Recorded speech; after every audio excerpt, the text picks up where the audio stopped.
Method and material stone carving के इस session में हम स्टोन कार्विंग की प्रक्रिया और उसमें उपयोग होने वाले टूल्स और टेक्निक की हम चर्चा करेंगे। तो स्टोन्स कितने प्रकार के होते हैं, स्टोन्स कैसे बनते हैं, स्टोन्स कहाँ पाए जाते हैं, इतिहास में किस किस जगह कहाँ पर किस किस सभ्यता में स्टोन्स का किस प्रकार से उपयोग हुआ है मूर्तिकला की कार्विंग, इसके बारे में हमने पिछले सेशन में चर्चा की थी। आज हम स्टोन कार्विंग की टेक्निक एंड टूल्स के बारे में डिटेल में चर्चा करते हैं। देखिए, जब स्टोन कार्विंग हम करते हैं तो उसके लिए हमें कुछ तैयारी करनी होती है। तैयारी के तौर पर हमारा स्टोन, स्पेशली जो बिगिनर्स हैं, जो स्टोन कार्विंग की शुरुआत कर रहे हैं, जो स्टूडेंट हैं मूर्तिकला के, उनके लिए स्टोन कार्विंग करने से पहले हमें कुछ आइडियाज़ को कन्फाइन करना होता है। कुछ लेआउट्स, हमें ड्राइंग स्केचेस बनाने होते हैं और हमें कंटिन्यूसली ड्राइंग स्केचेस बनाने की हैबिट ही होनी चाहिए। और हम आइडियाज़ हम बनाते रहें उनको पेपर पर आइडियाज़ बनाने से होता क्या है कि वह आइडिया कॉन्क्रीट हो जाता है और उस आइडिया को ग्रो करने में हमें मदद मिलती है। क्योंकि मन में कोई भी आइडिया, कोई भी इंट्यूशन, कोई भी विचार आता है और अगर हमने उसको नोट नहीं किया पेपर पर तो वह गुजर जाएगा, उसके बाद में वह लुप्त हो जाएगा। इसलिए मन में कोई भी आइडिया है या फिर हम क्या है ना कि आइडिया को पेपर पे हम बनाते हैं किसी भी कंपोजिशन बनाने के दृष्टिकोण से। तो स्टोन कार्विंग को करने से पहले हम पेपर पे आइडियाज़ बनाते हैं और आइडियाज़ स्केचेस बनाने के बाद में स्केचेस को शॉर्टलिस्ट करके उन स्केचेस का हम मैकेट्स बनाते हैं। देखिए, मैकेट हम मूर्तिकला की भाषा में हम जो छोटा अपने बड़े स्कल्पचर का प्रारूप जो बनाते हैं उसे हम मैकेट कहते हैं। मैकेट एक छोटा मॉडल होता है, उस एक छोटा स्कल्पचर होता है। छोटे स्कल्पचर से में फ़ायदा ये होता है कि वहाँ पर हमें हमारा आइडिया कितना सटीक है और किस तरह से वह बनेगा उसका हमें एक प्रारूप मिल जाता है। उसका हमें एक ऑब्जेक्टिव विजन प्राप्त हो जाता है कि उसमें किस तरह की टेक्निकल कठिनाइयाँ या फिर कंसेप्चुअल जो अभिव्यक्ति उसमें जो हम चाहते हैं वो हो रही है कि नहीं। तो एक रफ़ लेआउट, एक रफ़ आइडिया मैकेट को होता है, बल्कि मैकेट को हमें बड़ा डिटेल में ही बनाना चाहिए। और मैकेट को बनाने के बाद जो अगला स्टेप आता है कि हम मैकेट के अनुसार स्टोन का चयन करें। तो एक तो तरीका ये है कि पहले हम स्केचेस बनाएं, मैकेट्स बनाएं, कई मैकेट्स बनाएं, 4, 5, 6, 8, 10 मैकेट, उनमें से कुछ मैकेट्स का चयन करें और चयन करके अपने जो भी सहयोगी शिक्षक हैं उनसे डिस्कस करके मैकेट का फाइनलाइज करके उसके अनुसार स्टोन का हम चयन करें। या फिर हम ये भी हो सकता है कि स्टोन हमारे पास जो अवेलेबल है, स्टोन की अवेलेबिलिटी के हिसाब से हम मैकेट को मॉडिफाई करें। जो भी हमारा रिफाइंड आइडिया है मैकेट का कंपोजिशन के लिए, उसको हम क्या है ना रिफाइन कर उसको रीमॉडिफाई करें according to the available stone shape and form. तो हम उसके अनुसार अपने मैकेट को मॉडिफाई करते हैं। मॉडिफाई करने के बाद में जब हमारा, देखिए, वहाँ पर हमारा उद्देश्य ये होना चाहिए कि हम कम से कम मेहनत करके, कम से कम काम करके अधिक से अधिक उत्तम और एक्सप्रेसिव कार्य हमको प्राप्त हो। तो कम से कम समय और कम से कम मेहनत करके अच्छे से अच्छा आउटपुट लाने के लिए हमें जो स्टोन का जो रेडीमेड शेप है उसको बड़ी ही स्पष्टता और बड़ी ही समझ के साथ इस्तेमाल करना पड़ेगा। जो स्टोन का रेडीमेड शेप है, जो टेक्सचर है, जो उसकी कोई क्वालिटी है, उसको अपने आइडिया के लिए बड़े ही समझ के साथ, बड़ी ही ट्रांसपेरेंसी के साथ इस्तेमाल करना पड़ेगा। और ऐसा यदि हम कर पाते हैं तो वह अच्छी हमारा जो स्टोन का वर्क है अच्छे वर्क की क्वालिटी में माना जाएगा। तो हमारा जो मैकेट फाइनल होने के बाद में हम सबसे पहले स्टोन पर क्रूड कटिंग करते हैं। क्रूड कटिंग देखिए यह स्टेप होता है कि मोटा मोटा कटिंग करते हैं स्टोन को, पहले मोटा मोटा उसमें उसको तोड़ के उस शेप में लाते हैं उसको, जिससे कि कार्विंग की शुरुआत हो सके। और उसके बाद उस पर हम मोटा मोटा ड्राइंग कर लेते हैं जहाँ जहाँ से हमको काटना है, और हमें जितना एरिया काटना है पत्थर में उतना एरिया को हम मार्क करके उससे कम ही एरिया काटें, क्योंकि स्टोन कार्विंग एक यह महत्वपूर्ण इसकी लिमिटेशन है और इसकी खासियत भी है कि स्टोन में एक बार जो पार्ट कट जाए उसको दोबारा आप जोड़ नहीं सकते। तो स्टोन कार्विंग करने से पहले आपका आइडिया एकदम कंफर्म होना चाहिए और आपकी प्रक्रिया एकदम ट्रांसपेरेंट होनी चाहिए। आपका जो स्टोन काटने के लिए पहले जो फर्स्ट लेयर आप क्रूड कटिंग करेंगे, क्रूड कटिंग में मोटा मोटा स्टोन को शेप में लाएंगे और जितनी आवश्यकता उससे कम ही काटेंगे, और दूसरी लेयर में थोड़ा सा और कट करें, तीसरी लेयर में थोड़ा सा और ज़्यादा काटेंगे, चौथी लेयर में लगभग शेप आ जाएगी, और पांचवी लेयर में उस शेप को और फाइन करते जाएंगे। लास्ट में हमारा जो स्टेप होता है कटिंग के बाद में कि कहाँ पर हमें कौन सा टेक्सचर देना है, कहीं फ्लैट रखना है, कहीं पर टेक्सचर रखना है, और उसको सफिशिएंट ट्रीटमेंट है, पॉलिशिंग है, फ्लैट रखना है, टेक्सचर देना है, ये लास्ट का स्टेप होता है। तो इस प्रक्रिया को समझने के लिए सबसे पहले हम क्या है ना कि टूल्स के बारे में जानते हैं। देखिए स्टोन कार्विंग के टूल्स में मुख्य रूप से हम हथौड़ा का इस्तेमाल करते हैं। हथौड़ा होता है और मुख्य रूप से हमारी जो छेनी होती है जो वो तीन प्रकार की होती हैं। एक है पॉइंटेड चीजल, दूसरी होती है फ्लैट चीजल, तीसरी होती है दांतेदार चीजल। ये दांतेदार जो चीजल होती है यह टेक्सचर देने के काम आती है। फिनिशिंग जब हम करते हैं इस स्टोन अपने वर्क की तो उसमें टेक्सचर ट्रीटमेंट देने के लिए दांतेदार चीजल काम आती है। और जो फ्लैट चीजल है यह मुख्य कटाई करने के बाद हमें जब फ्लैट करना होता है सरफेस को तो उसको मठाई बोलते हैं स्टोन कार्विंग भाषा में। तो मठाई जब हम करते हैं तो यहाँ पर फ्लैट चीजल काम आती है मुख्य रूप से। और पॉइंटेड चीजल जो होती है यह स्टोन कार्विंग में काटने काम आती है। तो पत्थर की जो कटाई करने के लिए पॉइंटेड चीजल का इस्तेमाल होता है, फ्लैट चीजल का इस्तेमाल सरफेस को प्लेन करने काम आता है, और जो दांतेदार चीजल होती है इसका उपयोग क्या है ना पत्थर पर टेक्सचर डालने काम आता है। लेकिन देखिए इनमें पॉइंटेड में सेमी पॉइंटेड भी होती हैं, सेमी फ्लैट और पॉइंटेड। और जो चीज़ल क्या है ना कि फ्लैट भी होती है पॉइंटेड भी होती है, तो ये डिटेल करने काम आती है।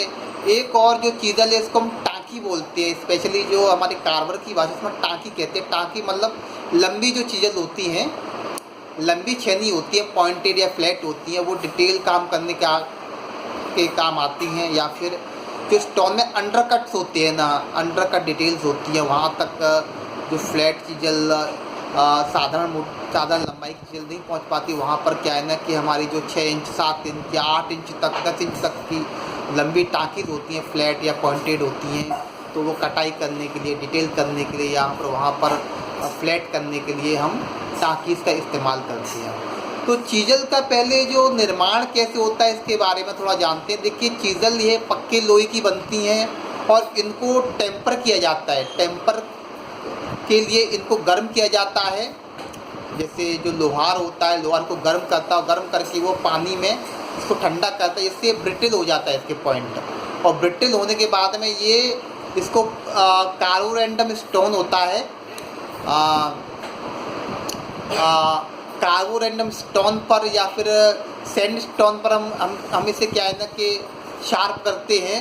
और फाइन शार्प करने के लिए हम कार्बोरेंडम स्टोन का भी इस्तेमाल करते हैं, लेकिन नॉर्मली स्टोन कार्विंग के लिए चीज़ल को शार्प कर सैंड स्टोन काफ़ी होता है, सैंड स्टोन में अच्छे शार्प हो जाता है। कार्बोरेंडम स्टोन का हमें वुड कार्विंग के टूल्स पहने करने के लिए काम आता है, क्योंकि वुड कार्विंग में टूल्स की जो शार्पनेस बहुत अच्छी होनी चाहिए। स्टोन कार्विंग के टूल को शार्प करने के लिए आई थिंक सैंड स्टोन और पानी की सहायता से हम अच्छे से इसको शार्प कर सकते हैं। और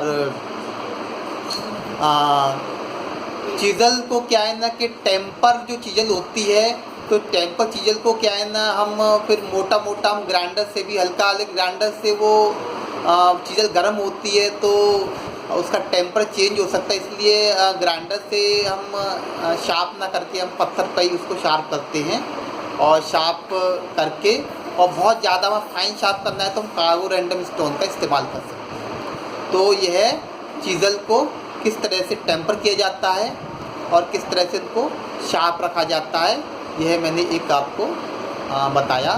दूसरा, आजकल एक प्रचलित जो डायमंड चीज़ल आजकल प्रचलित है, डायमंड चीज़ल में आपका क्या है ना एक डायमंड बीट होती है जिसको पीतल की वेल्डिंग से जो लोहे की शाफ्ट में वेल्ड करी जाता है, तो वो डायमंड बीट होती है, वो बहुत मजबूत होती है। इसको क्या है ना कि शार्प करने की कम आवश्यकता पड़ती है और यह बहुत ही ज़्यादा मजबूत होता है किसी भी लोहे और स्टील की तुलना में। तो डायमंड बीट की चीज़ें होती हैं, यह लंबे समय तक चलती हैं और इसमें रेडीमेड ये आती हैं या डायमंड बीट हम अलग से खरीद के इसको हम क्या है ना कि मन चाहे हम लोहे की रॉड में हम उसे वेल्ड भी करा सकते हैं पीतल से, या फिर रेडीमेड आज जयपुर में जितने भी जयपुर में जो डायमंड बीट मिलती है, जयपुर में अपना पूरा एक स्टोन कार्विंग का पूरा एक गढ़ है, वहाँ पर जो कार्बर यूज़ करते हैं डायमंड बीट है तो वो बहुत अच्छी होती हैं। आगरा में भी डायमंड बीट मिलती हैं लेकिन बहुत अच्छा क्वालिटी कभी कभी नहीं मिलता है। तो डायमंड बीट की चीज़ल से इनका इस्तेमाल भी बहुत अच्छी तरह से किया जाता है स्टोन कार्विंग में और बहुत ही सफलतापूर्वक यह काम करती हैं। यह आधुनिक चीज़ल्स का एक टाइप है। और दूसरी बात एक इम्पॉर्टेंट है कि ग्राइंडर और कटर का इस्तेमाल करना स्टोन कार्विंग के लिए। देखिए, ग्राइंडर कटर का इस्तेमाल जो बड़े साइज़ के पत्थर होते हैं उसमें डेफिनेटली करना चाहिए, लेकिन बिगिनर्स के लिए मैं रिकमेंड करूंगा कि वह मैनुअल प्रक्रिया ही इस्तेमाल करें स्टोन कार्विंग के लिए, क्योंकि ग्राइंडर्स का इस्तेमाल करना बहुत ही डेंजरस है। यह पल भर में आपको हाथ को काट के अलग कर सकता है, पल भर में कोई बड़ा एक्सीडेंट हो सकता है, इसलिए ग्राइंडर का उपयोग बिगिनर्स ना ही करें तो अच्छा है।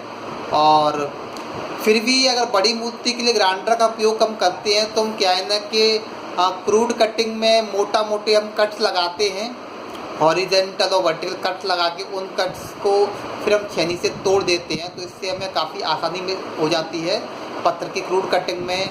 और पत्थर की क्या है ना कटिंग करने के बाद उसको फ्लैट भी करना होता है, तो भी वहाँ पर ग्राइंडर अच्छा काम करता है। उसके बाद में जो पत्थर की पॉलिशिंग होती है, तो पॉलिशिंग में तो हम क्या है ना कि भिन्न भिन्न प्रकार के जो कार्बोरेंडम स्टोन आते हैं, स्पेशली जो घरों की जो घिसाई होती है, घरों में जो पत्थर लगते हैं, तो घिसाई में जो पत्थर आते हैं, जो बट्टी आती है, वो उन बट्टियों को क्या है ना कि उनका इस्तेमाल किया जाता है। पत्थर को जब हमारी कार्विंग पूरी हो जाती है, पत्थर की जब हम फिनिशिंग करने के बाद में सरफेस को फ्लैट करके जब हमें सरफेस को पॉलिश करना होता है, तो पॉलिश करने से पहले हम क्या है ना कि हमारी ग्राइंडर में एक डिश भी आती है पत्थर को घिसने के लिए, उसका भी हम इस्तेमाल करते हैं। और उसका इस्तेमाल करने के बाद में लास्ट में हम ये पत्थर हैं जो उनकी हाथ से भी इनकी घिसाई करते हैं और इनकी भिन्न भिन्न शेप होती है, शेप से हम डिटेल्स में इसकी हम हाथ से घिसाई करते हैं। और पुराने टाइम में तो जितने भी स्थापत्य हैं, जितने जैसे कि ताजमहल की कार्विंग्स हैं, तो ताजमहल की कार्विंग आप देख सकते हैं कितनी डिटेल में, कितनी फाइन कार्विंग है। ये सब काम सारे मैनुअल हुए थे और सारे मैनुअल घिसाई हुई थी। लेकिन आज के टाइम में हमारे पास टेक्निक्स हैं, टूल्स हैं, कई प्रकार के टूल्स हैं, कई प्रकार के ग्राइंडर में ही कई प्रकार के टूल्स आते हैं। ग्राइंडर में डायमंड बीट आती है जिससे हम क्या है ना कि बड़ी आसानी से स्टोन में छेद कर सकते हैं। और ड्रिल मशीन में कई प्रकार की डायमंड बीट आती है जिससे हम पत्थर में छेद कर सकते हैं। और आपका ग्राइंडर में कई प्रकार की डिश आ रही हैं। हाँ, और डिश में जो आपका स्टोन को घिसने की डिश है, इसका उपयोग हम लास्ट में करते हैं। हाँ, स्टोन घिसने की डिश का हम बिगिनर इस्तेमाल कर सकते हैं, ये इतना डेंजरस नहीं होता है। लेकिन स्टोन की बल्कि बिगिनर्स तो ग्राइंडर का इस्तेमाल ना ही करें, पहली कार्विंग कम से कम ग्राइंडर का इस्तेमाल ना करें, क्योंकि इट्स डेंजरस। और डेंजर के साथ में जो पत्थर को जो महसूस करने की जो क्षमता है, पत्थर को फील करना होता है, पत्थर को समझना होता है, पत्थर माध्यम के साथ एक कम्युनिकेशन स्थापित करना होता है, तो यह मैनुअल चीज़ल को हैंडल करने से, हथौड़े को हैंडल करने की प्रक्रिया से ही होता है। इसमें एक और महत्वपूर्ण बात है कि स्टोन कार्विंग के लिए हम एक विशेष प्रकार का हथौड़े का इस्तेमाल करते हैं। देख लिए, हथौड़ा वैसे तो इसका हथौड़ा थोड़ा सा दोनों साइड से एक हथौड़ा तो दोनों साइड से फ्लैट होता है, और इसकी जो क्या है ना कि इसकी जो तलवा होता है वो चौड़ा होता है, ताकि वो हम जब चीजल पर उसे वार करते हैं तो वो स्लिप ना हो। तो दोनों तरफ से फ्लैट भी स्टोन हथौड़ा होता है। लेकिन इसके अलावा जो प्रचलित जो हमारे जयपुर के कार्वर इस्तेमाल करते हैं, आगरा में भी जो हमारा जो हथौड़ा, आगरा में भी कार्विंग काफ़ी होती है, यहाँ पर जो हथौड़ा इस्तेमाल होता है वो है एक साइड से फ्लैट और भारी होता है, दूसरी साइड से नुकीला होता है। यह हथौड़ा सबसे आदर्श माना जाता है स्टोन कार्विंग के लिए, क्योंकि जब हम इस हथौड़े से चीज़ पर वार करते हैं, क्योंकि ये एक साइड से भारी और चौड़ा है, तो यह इसकी मूद चीज़ल पे गिरती है और स्लिप होने के बहुत कम चांसेस होते हैं। तो नेचुरली यह चीज़ल पर ही गिरता है, और दूसरी साइड से नुकीला होने की वजह से हमें क्रूड कटिंग में मदद करता है कि हमें जैसे स्टोन कार्विंग करने में जो मोटे मोटे हमें कुछ पत्थर के कोनों को तोड़ना फोड़ना होता है, तो हथौड़े की जो दूसरी नुकीली साइड है, जो हल्की साइड है, इससे हम क्या है ना, हम पत्थरों को मोटा मोटा तोड़ सकते हैं। तो इस तरह से हमने हथौड़ा और भिन्न भिन्न प्रकार के चीज़ल्स की बात करी। और प्रक्रिया को अगर हम समराइज़ करें तो सबसे पहले हमें ड्राइंग बनानी होती है, स्केचेस बनाने होते हैं, और उसके लिए हमें कई मैकेट्स बनानी होती हैं। मैकेट्स हमारा फाइनल हो जाता है, उसके बाद में हम क्या है ना क्रूड कटिंग करते हैं, first layer, then second layer में और तो डिटेल में जाते हैं। यहाँ पर विशेष जो ध्यान रखने वाली बात ये है कि स्टोन कार्विंग में जितना काटना हम उससे कम ही काटते हैं, क्योंकि एक बार जो भी कट जाए पत्थर में तो वह फिर दोबारा उसे ठीक नहीं किया जा सकता। इसलिए हम बड़े ही सावधानी से धीमे धीमे लेयर वाइज लेयर हम स्टोन कार्विंग की डिटेल की तरफ आगे बढ़ते हैं। और लास्ट में स्टोन में आपका जो फ्लैट चीज़ल से फ्लैट करने के बाद में हम इसे क्या है ना कि पत्थर से घिसाई करने के बाद में इसमें मेंशन पॉलिश का इस्तेमाल करते हैं। जो मेंशन पॉलिश होती है कार बाइक जो पॉलिश करने के लिए जो वैक्स पॉल मेंशन पॉलिश का इस्तेमाल किया जाता है, उससे हम इसके पॉलिश कर देते हैं, तो हमारा बहुत ही स्मूथ चमकदार सरफेस हमें प्राप्त होता है। और इसके साथ साथ हम भिन्न भिन्न प्रकार की टेक्सचर्स हैं, आजकल जो कंटेम्प्रेरी आर्टिस्ट हैं, जो स्टोन का जो रॉ टेक्सचर इसका भी इस्तेमाल हो बड़ी ही कॉन्शियसनेस, और इसके अपने कलर का इस्तेमाल भी बड़ी ही कॉन्शियसनेस और बड़ी ही समग्रता से इस्तेमाल कर रहे हैं। और प्राकृतिक जो टेक्सचर है, प्राकृतिक जो कलर है पत्थर का, इसका बड़े ही अच्छी तरह से इस्तेमाल किया जाता है। तो इस प्रकार यह एक प्रयास किया गया कि स्टोन कार्विंग की प्रक्रिया और भिन्न भिन्न प्रकार के टूल्स का कैसे इस्तेमाल होता है। इसमें एक और महत्वपूर्ण है, ग्रेनाइट के जो चीजल्स होती हैं वो थोड़ी डिफरेंट होती हैं। देखिए ग्रेनाइट पत्थर क्या है ना कि ये इग्नियस रॉक होता है, और ग्रेनाइट पत्थर क्या है ना कि वो कटता नहीं, इसके पॉइंटेड चीजल से इसकी जो चीजल्स होती हैं वो इसके मत्थे थोड़े फ्लैट होते हैं और ये टूटता है। तो ग्रेनाइट पत्थर में काम करने की प्रक्रिया चीजल की थोड़ी सी अलग होती है। ग्रेनाइट के बारे में हम अलग से फिर से हम चर्चा कर सकते हैं। तो यह मोटा मोटा एक स्टोन कार्विंग करने की प्रक्रिया, टेक्निक्स, टूल्स के बारे में चर्चा रही। Thank you.